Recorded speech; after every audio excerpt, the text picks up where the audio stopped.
പാകിസ്ഥാൻ മണ്ണിൽ വീണ്ടും അജ്ഞാതന്റെ വിളയാട്ടം. കഴിഞ്ഞ 2 വർഷത്തിനിടെ പാകിസ്ഥാൻ മണ്ണിൽ വെച്ച് ഇന്ത്യ തിരയുന്ന നിരവധി കൊടും ഭീകരർ അജ്ഞാതരായ തോക്കുധാരികളാൽ വധിക്കപ്പെട്ടിട്ടുണ്ട്. പൊതുസ്ഥലങ്ങളിൽ വെച്ചോ പള്ളികളിൽ വെച്ചോ അല്ലെങ്കിൽ അതിരാവിലെ നടക്കാനിറങ്ങുമ്പോഴോ ഒക്കെയാണ് ഈ ആക്രമണങ്ങൾ നടക്കുന്നത്. കൃത്യം നടത്തിയ ശേഷം അക്രമികൾ യാതൊരു അടയാളവും അവശേഷിപ്പിക്കാതെ അപ്രത്യക്ഷരാകുന്നു എന്നതാണ് ഇതിലെ ഏറ്റവും വലിയ ദുരൂഹത. ഇന്ത്യയിൽ നടന്ന മുംബൈ ആക്രമണം, പത്താൻകോട്ട് ആക്രമണം തുടങ്ങിയവയ്ക്ക് പിന്നിൽ പ്രവർത്തിച്ച ഭീകര സംഘടനകളായ ലഷ്കർ ഇ തോയ്ബ, ജെയ്ഷെ മുഹമ്മദ് എന്നിവയിലെ ഉന്നത നേതാക്കൾ പോലും പലപ്പോഴും ഇത്തരം ആക്രമണങ്ങൾക്ക് ഇരയായിട്ടുണ്ട്. ഇപ്പോൾ അത്തരത്തിലൊരു വാർത്തയാണ് പാകിസ്ഥാനിൽ നിന്ന് വരുന്നത്. പാകിസ്ഥാൻ ഭീകര സംഘടന ലഷ്കർ ഇ തോയ്ബയുടെ സ്ഥാപകരിൽ ഒരാളായ അമീർ ഹംസയ്ക്ക് വെടിയേറ്റു. ലാഹോറിലെ ഒരു വാർത്താ ചാനലിന്റെ ഓഫീസിന് പുറത്തു വെച്ചാണ് അജ്ഞാതരായ തോക്കുധാരികളാൽ വെടിയേറ്റത്. വെടിവെപ്പിൽ ഗുരുതര പരിക്കേറ്റ ഹംസ ഇപ്പോൾ ചികിത്സയിൽ തുടരുകയാണ്. 1 വർഷത്തിനുള്ളിൽ ഇത് 2ാം തവണയാണ് ഹംസ ഇങ്ങനെ ആക്രമിക്കപ്പെടുന്നത്.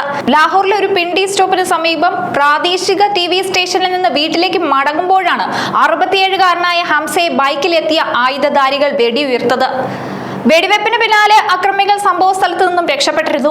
ആശുപത്രിയിൽ തുടരുന്ന ഹംസയുടെ ആരോഗ്യനില ഗുരുതരമായി തന്നെയാണ് തുടരുന്നത്. നിരോധിത ഭീകര സംഘടനയായ ലഷ്കറിന്റെ മുതിർന്ന നേതാക്കളിൽ ഒരാളാണ് അമീർ ഹംസ. 1985നും 86നും ഇടയിൽ ഭീകരരായ ഹാഫിസ് സയ്യിദും അമീർ ഹംസയും ചേർന്നാണ് ലഷ്കർ ഇ തോയ്ബ സ്ഥാപിച്ചത്. കഴിഞ്ഞ വർഷം മെയ് മാസത്തിൽ സമാനമായ ആക്രമണം ഹംസ നേരിട്ടിരുന്നു. ലാഹോറിലെ വീട്ടിൽ വെച്ച് എന്തോ അപകടം സംഭവിച്ചെന്നും തുടർന്ന് പരിക്കേറ്റ നിലയിൽ ഇയാളെ ആശുപത്രിയിൽ പ്രവേശിപ്പിച്ചെന്നുമായിരുന്നു അന്നത്തെ റിപ്പോർട്ടുകൾ. ഇതോടെ ഹംസയുടെ സുരക്ഷ പാകിസ്ഥാൻ വർദ്ധിപ്പിച്ചിരുന്നു.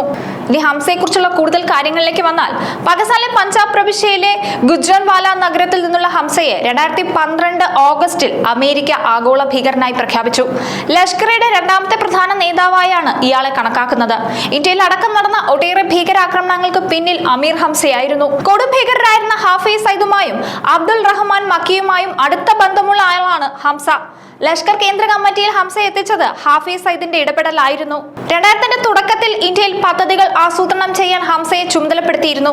2005ൽ ഇന്ത്യൻ ഇൻസ്റ്റിറ്റ്യൂട്ട് ഓഫ് സയൻസിന് നേരെയുണ്ടായ ബംഗളൂരു ആക്രമണത്തിൽ ഉൾപ്പെട്ട തീവ്രവാദികളിൽ ഒരാളായിരുന്നു ഹംസ.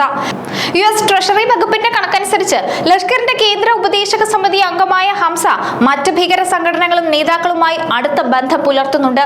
അമീർ ഹംസയെ പോലെയുള്ള ഉന്നതരായ ഭീകര നേതാക്കൾ തെരുവിൽ വെടിയേറ്റ് വീഴുന്നത് പാകിസ്ഥാൻ മണ്ണിൽ ഭീകരത വളർത്തുന്നവർക്ക് ലഭിക്കുന്ന ശക്തമായ മുന്നറിയിപ്പാണ്. പാകിസ്ഥാനിലെ സുരക്ഷിത താവളങ്ങളിൽ ഒളിവിൽ കഴിയുന്ന ഭീകരർക്ക് നേരെ അപ്രതീക്ഷിതമായി നടക്കുന്ന ഈ ആക്രമണങ്ങൾ ആഗോള തലത്തിൽ തന്നെ വലിയ ചർച്ചകൾക്കാണ് വഴിവെച്ചിരിക്കുന്നത്.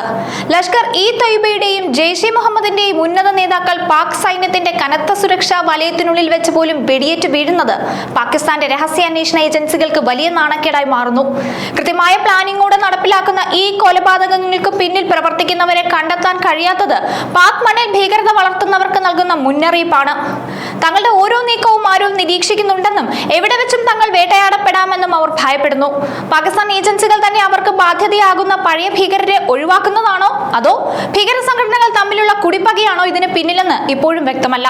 സമാധാനകാംക്ഷികൾക്ക് ആശ്വാസവും ഭീകരർക്ക് കനത്ത പ്രഹരവുമായി ഈ അജ്ഞാതന്റെ വിളയാട്ടം പാക് മണ്ണിൽ വീണ്ടും തുടരുകയാണ്. നിരവധി ഭീകരരാണ് പാകിസ്ഥാൻ മണ്ണിൽ വെച്ച് അജ്ഞാതന്റെ വെടിയേറ്റ് കൊല്ലപ്പെട്ടിട്ടുള്ളത്. അതിപ്പോഴും തുടർന്നുകൊണ്ടിരിക്കുന്നു.